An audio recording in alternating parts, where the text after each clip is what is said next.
বিগত যি প্ৰায় এটা মাহ বুলিয়ে ক'ব লাগিব, এটা মাহ শদিয়াৰ পৰা ধুবুৰীলৈ যি অৱৰ্ণনীয় বান পৰিস্থিতি, সেই বান পৰিস্থিতিয়ে ৰাজ্যৰ জনজীৱন যথেষ্ট ব্যাঘাত পেলাইছে, ব্যাহত কৰিছে। সৰ্বসাধাৰণ জনতা যথেষ্ট দুৰ্দশাৰ মাজত আছে। কিন্তু যি ধৰণে এই চৰকাৰখনে এই বান পৰিস্থিতিৰ সৈতে মোকাবিলা কৰিব লাগিছিল, বান পৰিস্থিতিৰ সৈতে জনসাধাৰণৰ মাজত থিয় দিব লাগিছিল, তাক আমি দেখিবলৈ পোৱা নাই। কালিও সংসদত দেখিবলৈ পাইছে আমাৰ সাংসদ সন্মানীয় গৌৰৱ গগৈ ডাঙৰীয়াই NDRFৰ এটা বৃহৎ বাহিনী অসমলৈ প্ৰেৰণ কৰাৰ কথা দাবী জনাইছে।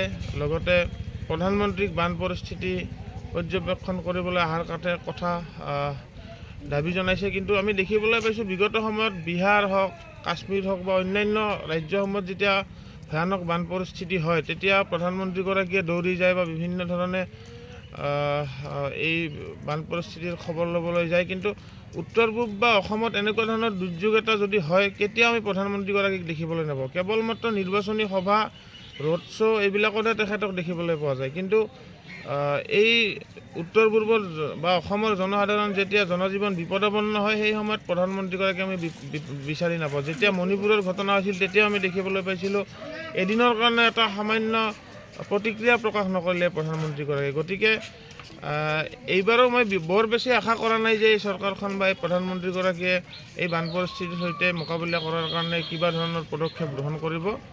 কিন্তু দাবী জনাম যে তেওঁলোকে পৰ্যাপ্ত পৰিমাণে যি সাহায্য সামগ্ৰী প্ৰেৰণ কৰিব লাগে, সেয়া প্ৰেৰণ কৰক, NDRFৰ বাহিনী প্ৰেৰণ কৰক। আৰু অসমৰ সম্পদ ৰাষ্ট্ৰীয় সম্পদ হয়, কিন্তু অসমৰ সমস্যা, বানপানীৰ সমস্যা ৰাষ্ট্ৰীয় সমস্যা নহয়। অসমৰ যি পেট্ৰলিয়াম সম্পদ আছে হওক বা চাহপাতেই হওক, অসমৰ সম্পূৰ্ণ সম্পদসমূহৰ 100% ৰয়েলটিয়ে প্ৰায় কেন্দ্ৰীয় চৰকাৰে লাভ কৰে। কিন্তু তাৰ পৰিৱৰ্তে অসমৰ যি এটা জ্বলন্ত সমস্যা, বানপানী সমস্যাক ৰাষ্ট্ৰীয় সমস্যা হিচাপে ঘোষণা কৰিম বুলি এই বিজেপি চৰকাৰখনে বিগত প্ৰায় এটা দশকত কৈ আহিছে। কিন্তু আজিলৈকে তেওঁলোকে এই কথা হাতে কামে কাৰ্যকৰী কৰা দেখিবলৈ পোৱা নগ'ল।